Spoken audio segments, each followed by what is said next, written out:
ഓം ശ്രീ ഗുരുഭ്യോ നമ. ഒരിക്കൽ ഒരു കുടുംബം അമ്മയ്ക്കരികിലെത്തി. അവരുടെ മകൾക്ക് ഗുരുതരമായ രോഗമാണ്. മരണം മുന്നിൽ കണ്ടുകൊണ്ടുള്ള ജീവിതം.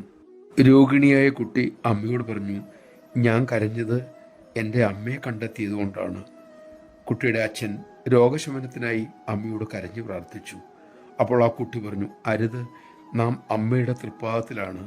നമ്മൾ അത് വേണം, ഇത് വേണം, ഇങ്ങനെ വേണം എന്നൊന്നും പറഞ്ഞുകൂടാ. അമ്മയ്ക്ക് ഇഷ്ടമുള്ള നടക്കട്ടെ, അത് നമുക്ക് സ്വീകരിച്ചാൽ മാത്രം മതി. കുട്ടിയുടെ വാക്കുകൾ കേട്ട് ആ ധൈര്യം കണ്ട് അമ്മയുടെ മുഖം വിടർന്നു.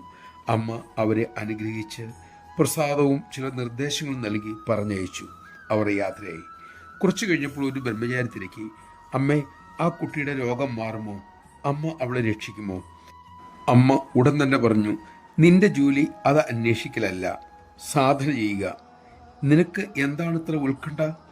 ആ കുട്ടിയെ കണ്ടില്ലേ? എത്ര വിശ്വാസം, ധൈര്യം, ശരണാഗതി. അതാണ് ആധ്യാത്മികമായ തത്വം. അങ്ങനെ വേണം ഈശ്വരനെ ആശ്രയിക്കാൻ.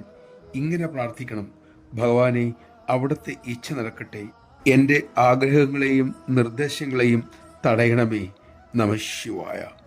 അമ്മയുടെ ഇച്ഛയ്ക്ക് നമുക്ക് നമ്മുടെ ജീവിതം വിട്ടുകൊടുത്ത് ശാന്തിയോടെ ജീവിക്കാൻ സാധിക്കട്ടെ.